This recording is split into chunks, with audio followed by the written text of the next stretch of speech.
So Inay, ano namang masasabi mo dito sa ating kitchen storage from SIV? Very good. Wow, maganda. Ang aming lalagyan ngayon. Wow, Guys, yan. malaki. Madami na siyang malalagay dyan na mga gamit sa kusina, guys. So guys, mag-unboxing tayo ngayon ng product from SIV dahil si Inay nga ay talagang ang daming kagagautan dito sa kusina. Nag-order ulit ako ng storage from SIV, guys. Ngayon, tingnan yung bahay namin color game. Green at blue, di ba? So let's go! Tape talaga dadating sa inyo yung mga product dahil balot na balot siya ng bubble wrap tapos meron pa siyang mga styrofoam sa loob para sure na hindi magkakadense or magasgasan yung kanyang product. So guys, ganito yung laman ng kahon, hindi talaga magagasgas or ma-deform yung mga product. Pagbukas ng kahon, may mga styrofoam yung bawat gilid para hindi siya magasgasan. O, tingnan niyo, walang kalikuli. Walang kalikuli-ko, guys. Tapos may kasama din siyang mini martilyo, pwedeng ipukpok sa ulo ng katabi mo. Ay! Tun, tun, tun, tun. Ipapapos ako ng link. Tun, tun, tun, tun. Guys, yan, may manual na siya kasama. Ganito yung kakalabasan niya, guys. Ayan, tingnan nyo naman kung gaano kadami yung para maging safe dumating yung product, oh. May itaw, may ano eh. Ganyan, Ang yapang ni Chulari, ah. ganyan si Chulari eh. Baka mapupok yan. Idol! Guys, i-assemble na namin. Tingnan nyo kung gaano kadami yung mga laman ng kahon. Hindi na may ilala. Oo. Habang nag-assemble sila doon, yan.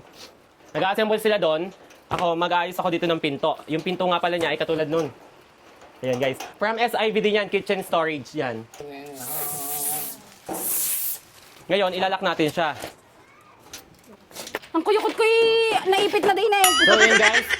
Talaga naman nagkakantutuwad si Sisi sa pagkakabit Diba? ng tornilyo. Lupagi na naani mo ang linis ng kanilang mga semento. Alam mo yung tiles ko makalupag eh. Hindi naman libakin at wala pang pampatile. Pang-renolyo lang muna yan. Tara.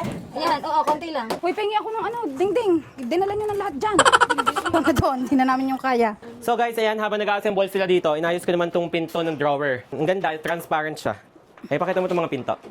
Guys, ganan kaganda, transparent, kaya naman aesthetic tingnan sa loob ng bahay. Kaya naman kung isa ka sa napakadaming gamit sa loob ng kusina, isa to sa napakaganda at highly recommended from SIV Kitchen Storage. Ipapakita ko sa inyo mamaya kung gaano kataas at kung gaano kaluwang sa loob. Na ding-ding. Ano yung dingding? Yeah, yung isa. Guys, dahil nga pala kami mga unanong gubat, sila na Screw. Sili na ang pinag-iskuro namin, pinagkabit doon dahil hindi na namin agad doon ka. Kumulcenter ka na ng kumulcenter na sa akin ng mic, taka ka! Tanga! Bumulok na lang, bumulok. Kumulcenter ka. So guys, 5 layers po itong in-order ko. 5 layers to. Tangkad na tangkad sa akin, no? Kaya naman sa pag-iskuro, hindi abot niga. Siya na doon. Siya ng gubat. Siya ng gubat. Ang galing, Bisaya. Guys, pwede naman palang tiniharap. Nagtiis kami doon sa pagkakadilim-dilim. Ako yan kay bakla. Ayan guys, nabuo na namin ang 5 layers na kitchen storage at dito ko siya ilalagay. Dito para matakpan yung kulay green. Ngayon, lalagyan na namin siya ng pinto.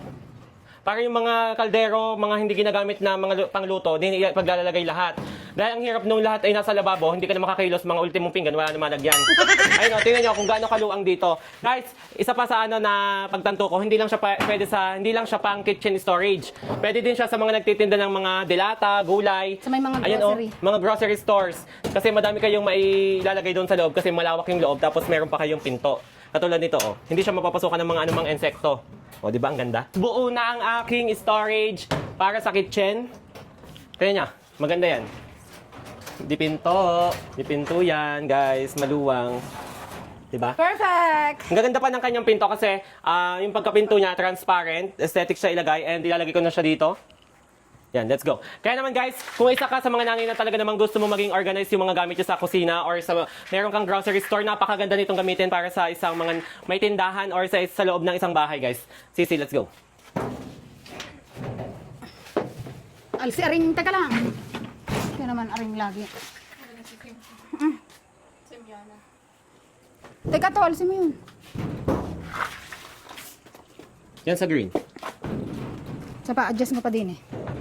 Wait pa. Keep the ring green. Aray, adjust mo pa din eh. Ang pahin na to. Charan!